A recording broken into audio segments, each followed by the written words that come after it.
يلا نشرح النهاردة التاء المربوطة ونعرف الفرق ما بينها وبين التاء المفتوحة. بصوا معايا، ده شكل التاء المربوطة. هي ليها شكلين اتنين بس. طب دلوقتي يا مس أسماء، ايه هي التاء المربوطة؟ يعني ليش ليها شكل ده وليها الشكل ده؟ قال لي الشكل ده وهي متصلة، والشكل ده وهي منفصلة. مس أسماء يعني وهي متصلة وهي منفصلة؟ يعني بصوا كلمة زي كلمة مدرسة، السين لازم تمسك في تاء مربوطة. طب هتمسك في دي ولا في دي؟ دي، عشان دي اللي بتتصل بالحرف اللي قبليها. بصوا، طب كلمة زي كلمة وردة،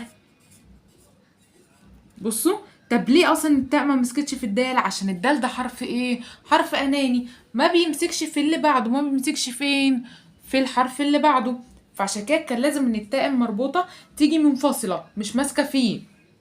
سهلة ولا صعبة؟ عرفنا امتى هتبقى متصلة وامتى هتبقى منفصلة. لو الحرف اللي قبليه حرف بيمسك مش اناني هيمسكها هتبقى متصلة. طب لو حرف اناني هتبقى منفصلة.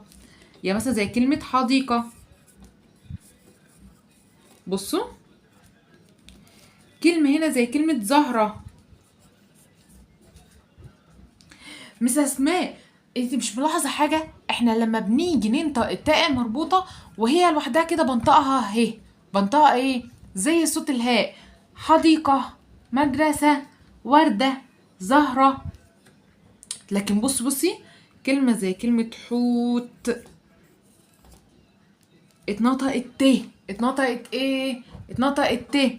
طب انا اعرف منين يا مس اسماء؟ حط على الحرف الاخير اذا كان ت مربوطة او تاء مفتوحة حط عليها سكون. بص، حوت اتنطقت ت. لو اتنطقت ت خلاص يبقى دي تاء مفتوحة. طب لو اتنطقت ه زي كلمة زهرة،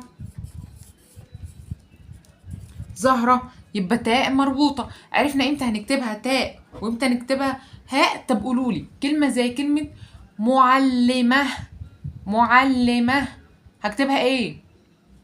سامعاك اللي بتقول تاء مربوطة، برافو عليك. معلمة. طبيبة.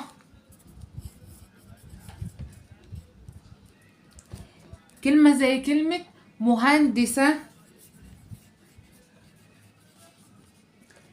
فلاحة. بقرة.